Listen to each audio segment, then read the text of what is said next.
All right, you're finally here. It's been a long journey, a long time coming. It's been a long process of you visiting churches, of studying church history and church confessions and everything else. And you have finally gotten it down to your final two or maybe your final three options here. So today we're going to close out this process by talking about making your final decision. But before we get into that, I want to thank you guys very much for coming back, and thank you very much for sticking with me through this, one of my very first series on this channel. It's something that's been on my mind for a while, and it's something that I want to revisit in the future as I continue to refine it, and especially once I get better at editing and sharing things. I want this to be a very beneficial series. So essentially, think of this first run through as a rough draft of it. So we'll perfect it again in the future. But again, if this video is beneficial for you, I would greatly appreciate a like. If you enjoy this or other content that I've got on my channel and want to follow along, I would greatly appreciate you subscribing and continuing to support the channel by watching my videos. But in any case, let's get back to the topic at hand. So today's probably going to be a little bit shorter than I seem to have a habit of going for about half an hour, but I'm going to try to keep it on the short side because today, step 8 is making your final decision. And this is kind of a continuation of the last couple of steps that we talked about, where you have been visiting churches, you've been taking your notes after your visit or during your visit, and you have moved on to the next church. And as you're doing it, you are continually going through, reviewing those notes, and narrowing down your list, crossing off churches that you don't think are a good fit for you, and maybe moving the ones that you think you might want to investigate further onto a short list. So this is really just the final iteration of that cycle there. And so it's going to call for the most intensive, review of your notes and direct comparisons between your final two or your final three options. However, I don't want to beat a dead horse any more than I already have. It's really, the idea here is not a whole lot different than what we discussed in the previous video. So I'm going to focus mostly on giving a few pointers here. So you know how to review your notes. You know you should be doing your side-by-side comparison of the two choices here. So I'm going to go through a few pointers, and then I'm going to give you a little personal example of the process that I just went through when I had to go through this myself, and then we will wrap this up. So as far as theology goes, at this point, you guys shouldn't have, remember, we're talking in theological triage terms here. Tier 1, there shouldn't be any question in your mind at this point. If you have any concern that one of your finalists are abiding by everything in the tier 1 area, they shouldn't even be a finalist. You shouldn't even be considering at this point. So what you should be considering, however, what I think is one of the biggest issues that should affect your decision is sacramentology. Maybe that's a question of how many sacraments. Mostly that's going to be a question of the theology behind those sacraments. Are you someone that just thinks the sacraments are something that you would actually more likely refer to as ordinances, and you believe they're more symbols of inward change in the Christian? Or do you believe that they do in fact impart God's grace to us, and you are part of a little bit higher church tradition, and you believe something like, Christ being present in some way, shape, or form in the Eucharist? Or, baptism saves, or has some close association with salvation. These are things you definitely need to think about, because if you're from a background like me, you may not entirely get why, but if you are from a tradition that is like the one that I've joined, you will understand a lot more why. And what I mean is, if you're from an evangelical background, it may not seem like that big a deal. You're like, what's the big deal? It's baptism. Yeah, we do it, but it's not that big a deal. Or communion. Yeah, okay, I go up and get my crackers and juice, but it's not that big a deal. Compared to someone like a high church Anglican or a Lutheran who's going to be like, we consume Christ in the Eucharist, and sacraments are how God applies his forgiveness to us. So they are one of a variety of things that we refer to as the means of grace. And those are the details of all that we will get into another day. But yes, sacramentology should be right at the very top of the list. of what you were considering when choosing making that final choice of which church is the right one for you. Also, I think you need to be strongly considering that church's beliefs and practices when it comes to ordination. And not just that, but also gender roles in the church. So ordination, something you might think about is it a church that practices apostolic succession? Is that something that you care about? If so, you're probably considering a Roman Catholic or an Eastern Orthodox church, among a few other options. However, if clear apostolic succession is not so much your importance, but rather you're more concerned simply by whether or not that church ordains women, that is also something you need to strongly consider. I believe that we have lots of evidence now that as soon as a church body begins to ordain women, it is only a matter of time that that church goes liberal. I don't think there's a single example of a tradition that has not at least started down that path of liberalizing theologically once they have begun to ordain women. So for me, it was extremely important that we joined a congregation that only had male pastors and would only ever have male pastors. So you may feel differently, and then an outgrowth of that is kind of, like I said, gender roles in the church. So there is a big phenomenon of feminization in the Christian church. I mean this across like all denominations in the United States. I do not mean to be, derogatory towards women in any way, shape, or form.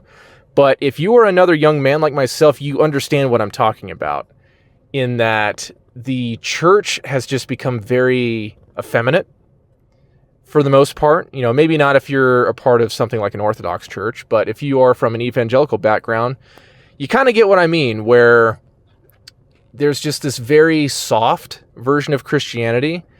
There's this very kind of pushover, never really like make people uncomfortable kind of thing. It's very focused on like your feelings, your feelings are leading the way, oh, that doesn't feel right. Or you might even speak in terms of like, I feel the Holy Spirit is leading me to this thing. Well, are you feeling the Holy Spirit's leading you to whatever it is that you're thinking about doing or saying or teaching? Or are you verifying this with the Holy Scriptures and with your church's confessions? So, another topic I'd like to talk about another day. But anyways, sorry, I'm reviewing my bullet points here. If applicable, become familiar with the... Okay, so if you have not already done so, this is a good chance to...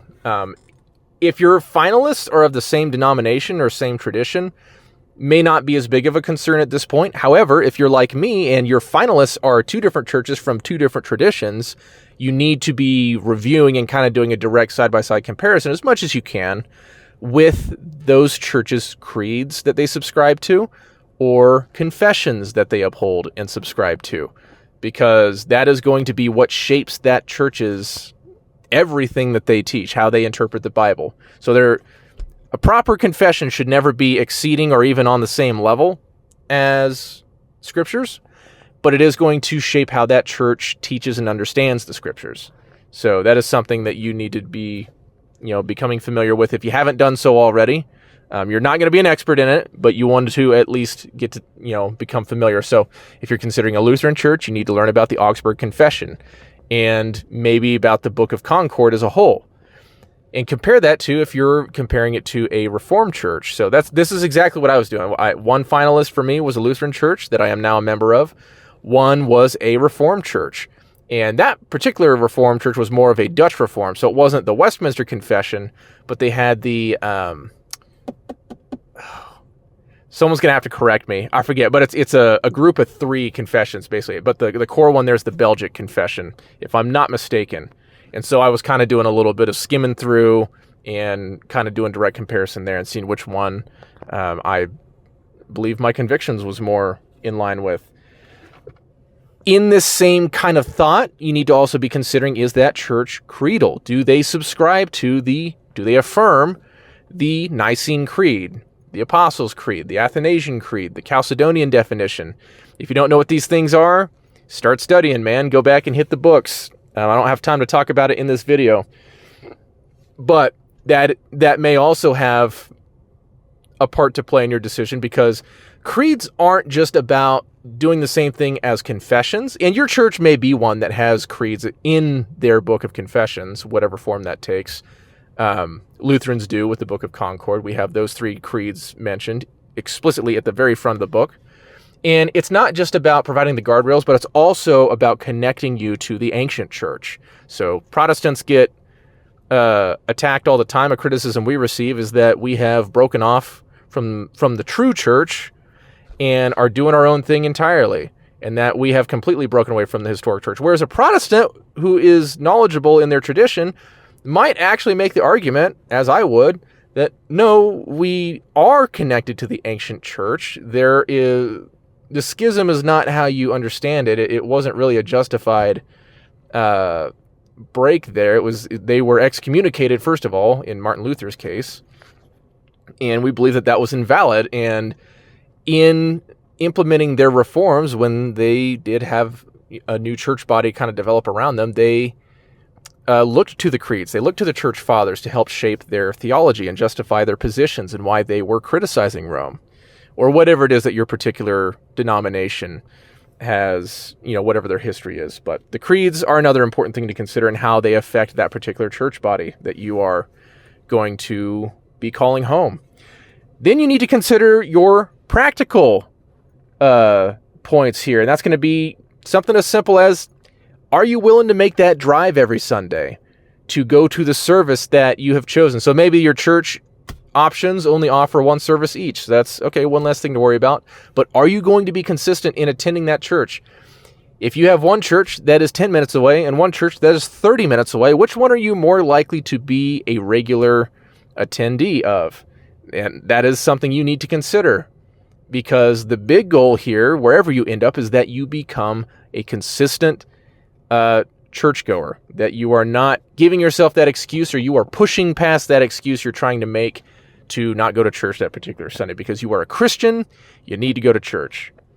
And then also consider that, what's your feelings at this point on the church style? Is it a more traditional church, a little more contemporary? Do you care? Do you have options at the church that you're going? These are things that one's not as much practical, but it kind of goes into this giving yourself motivation to get out of bed on Sundays and get to church. And then, you may want to lean towards an option of a church that's going to have classes or ministries or opportunities to serve that you're interested in. So when it comes particularly to service, I think we need to be willing to do things that might not be our first choice, and because the churches need help. And service isn't really always about doing what we want to do. It's about doing what's needed. That's why it's service and not, just us having fun. Not that those can't be the same. Not that you can't have fun while you're out, serving a soup kitchen or doing a coat drive or whatever it is that you're doing. But maybe don't be so picky about the ways that you get involved. But, maybe there are particular classes that you're interested in or that you're interested in seeing get started. And that's something, would that church entertain that? And that's something to be aware of and have in your consideration, and comparing between the two there. And in this whole process, you need to be, of course, praying, and I would recommend fasting as well. Christ emphasizes the importance of fasting, and I guess to oversimplify it, it kind of hypercharges your prayer life.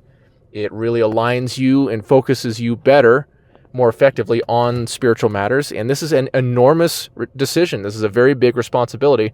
You should probably have, I'm being a little hypocritical here. I did not fast, but I definitely was praying that God would guide me to the right church, to the right tradition, the right specific local church. And that's not to say that we won't misunderstand or that we won't make a mistake and go to the wrong place, but you need to be seeking after God's will in this whole process. And finally, even if you are not 100%, you need to pick one. Just because you don't have 100% warm and fuzzies, maybe you're only 90% of the way there, but hey, that's more than the 80% you are with the other church. You need to pick one, because the fact is, no church is perfect. We are still in a fallen world. I'm sure every church is going to get something wrong at some point. And, you're not going to be amped in every sermon at every Sunday. Sometimes you're going to be, maybe the pastor's not the most exciting thing, but he's a good pastor. He guides his congregation well. He holds people accountable. He teaches well, but he's boring to listen to. Too bad. Is he doing what he's supposed to be doing?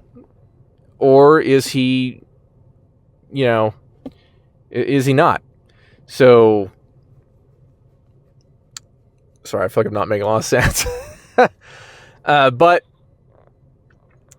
you need to be willing to have a little grace yourself with whichever church body you're going to. Because odds are, even if you're excited there when you first start attending, there may come a day where you're not as excited for whatever reason. But that doesn't mean you turn around and leave at the first, sign of your feelings, kind of your falling out of love effect there. Because your goal here is not to just bide your time until eventually you start this process all over again. Your goal is to find a church to put down roots and to stay there. There are circumstances that can justify moving to a different church. Don't get me wrong. However, 99% of the time, once you've made this decision, you need to stay there. You need to commit. And we'll talk more about that in the next video. But that is about the thoughts that I had. So to give you a little glimpse of my personal experience, like I mentioned, my final two options, one was a Lutheran church of the LCMS, one was a Reformed church of the CREC, which is the Communion of Reformed Evangelical Churches. So a little bit newer congregation, or a little bit newer denomination, and they are little p Presbyterian, so they're not just specifically Presbyterians under like the Westminster Confession of Faith or the Dutch Reformed under specifically the Belgic Confession, but they're kind of an umbrella of a few different Reformed or Reformed adjacent traditions like Reformed Baptists that they do welcome into their their congregations or their denomination. But ultimately, I did decide to go with the LCMS church for a number of reasons that I will also discuss, that I will be following up this series. So to give you guys a glimpse of what, let me wait till the end. I'm going to talk about what's to come here at the end of the video. So my wife and I, we essentially did, once it came down to these two, so we kind of talked it out. We had our little short list, and we didn't even go, we had our top 5, and instead of going and doing a visit, my wife and I just had a deliberate time of sitting down, and we narrowed it down to our final 2 options. We didn't even have to revisit. We kind of just went over each time, each visit that we had gone to each of these 5 churches. We're like, listen, these 2 are our favorites, so we're going to go back to these 2. And we kind of did we had a month where we did 2 visits at one, 2 visits at the other. And at the end of that, we had another session of us talking about, I showed her the notes that I had been writing down. We kind of went over point by point, and we made our final decision. Of course, we were praying about it too while we were doing so. But I didn't know. I was coming out of the Baptist background, and I didn't know until the very final decision whether I was going to go Reformed or if I was going to go Lutheran, because there was things I liked about both, but Lutheranism had been steadily growing on me, and it was kind of at that tipping point where I had been tipping Reformed up until this point, and then as we were talking about, all the notes on the short list, I was starting to tip Lutheran as I was reviewing things like their beliefs on the sacraments, on, what is the difference between specifically the Lutheran Reformation and the more Reformed Reformation? What are some of those beliefs that separate those 2 churches? And as we went down the line, I did like a line by line, including theological reasons, point by point between these 2 churches. And, I had like sacraments was line number 1. I said Lutheran Church, they believe, Christ is truly present, and that baptism saves, and, confession is possibly a 3rd sacrament. And on the Reformed side, I had what they believed, and she and I agreed, okay, we like Lutheran in that instance.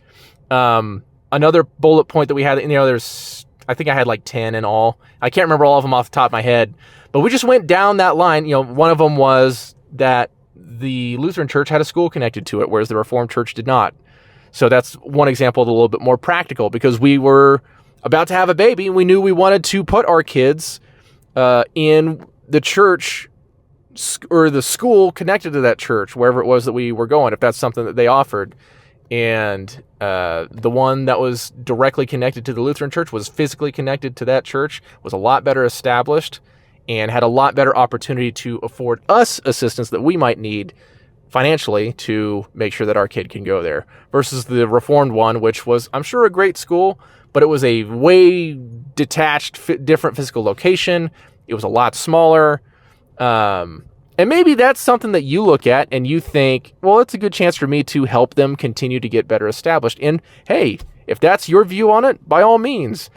But they also needed a lot of, they couldn't let us go there for free. They had to have us, we couldn't really make that contribution that they would have needed for us to be able to send our kid there. So that was something else that played into our choice. And like I said, we just went down and it ended up being like 8 points in favor of the Lutheran Church and only 2 points in favor of the Reformed Church. And so at the end of it, and it's not necessarily about just a simple majority, because you need to consider the quality of each point as well, because sacraments are going to weigh a lot heavier than the school. So let's say we had preferred the school. So that was a point in each direction. So let's say that was the only 2 points.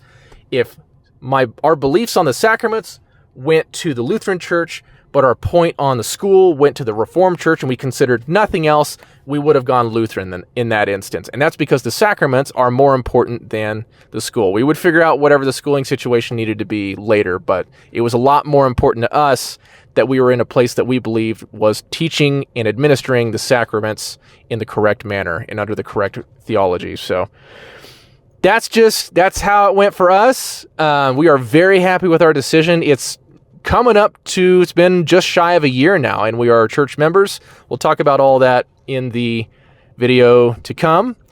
But beyond that, I've kind of been back and forth on what I wanted to do to follow up this series, because we are just about done with it. And again, thank you guys very much for watching. And I think I want to talk more about why did I decide to leave the Baptist tradition, especially after having grown up and spent a good many years in that tradition. Why did I leave? So that's going to be its own video. What was attracting me to the Reformed Church? That'll probably be its own video. And what attracted me to the Lutheran Church, and specifically the denomination that I went to, and why did I ultimately choose that over the Reformed Church? So these are each kind of going to be some of the videos I want to get into to come. And I also, not all of you may think this is absolutely thrilling things, but I want to start doing some kind of read-along stuff.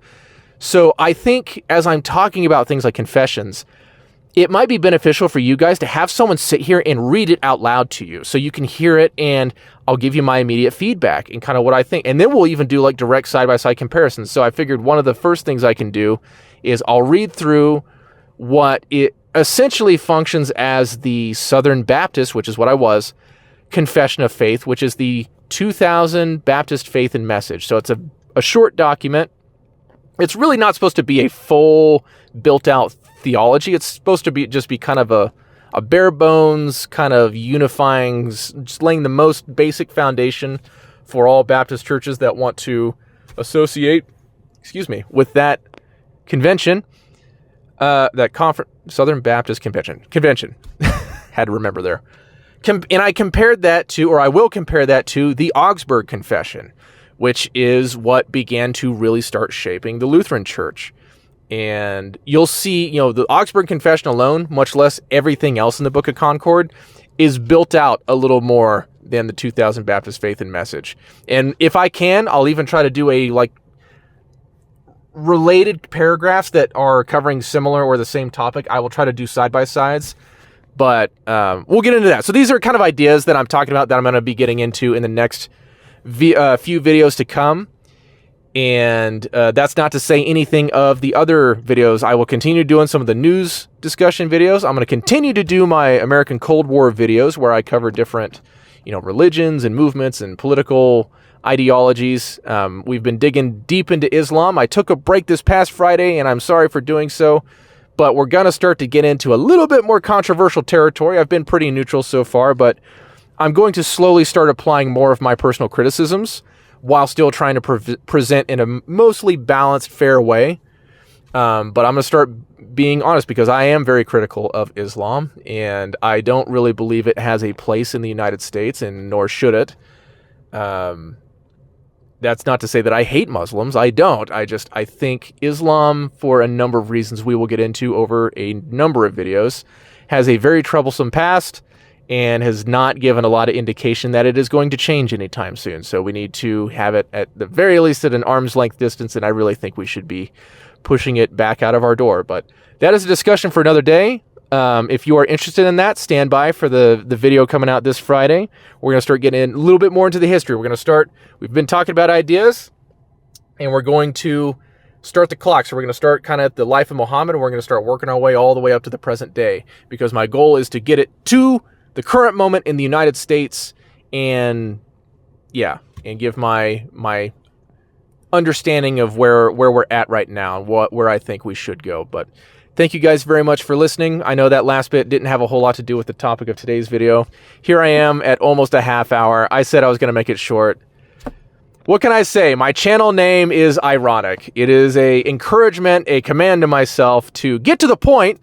And yet again, I am at the 26-minute, but it is what it is. So if you've made it this far, thank you very much. I would appreciate a like if this was beneficial for you. Please follow and subscribe me. I'm not both here on YouTube as well as X, and I would appreciate seeing you guys both there. My church is about to enter the Lenten season here, so I am actually remaining mostly quiet as I'm trying to set aside social media for the most part for that period and try to focus more on prayer and devotion to the purpose of the season. But I'm going to continue making YouTube videos because I want to keep this momentum going, and I see this as my second job, essentially. So I continue to ramble, so thank you guys. I'm going to force myself to end it here. God bless you. I really appreciate you guys stopping by, and we will see you next time.